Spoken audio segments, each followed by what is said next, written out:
Kepada korang yang sedang mencari minyak grease, saya cadangkan korang pakai brand yang ni. Ni memang puas hati sebab yang ni dia high temp grease. Okey, high temp grease, dia boleh tahan panas. Kat sini aku dah letak dah, dia punya ni yang high temp grease, Toyoji punya, dan ni yang biasa punya. Okey, korang boleh tengok warna dia. Sama. Okey, dan satu lagi yang brand biasa punya. Yang ni yang brand biasa punya lah.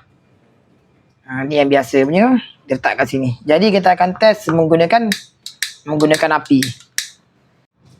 Okey, sekarang kita akan bakar dan kita akan tengoklah macam mana.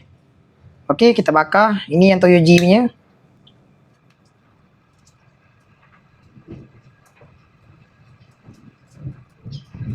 Okey, dia cair.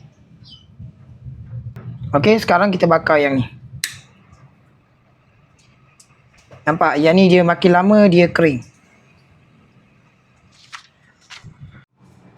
Jadi korang dah nampak kan apa beza kan? Tengok yang ni. Dia masih cair lagi. Walaupun dia panas. Tapi kalau tengok yang ni. Nampak? Tengok. Yang ni dah start kering dah. Nampak? Dia dah start kering.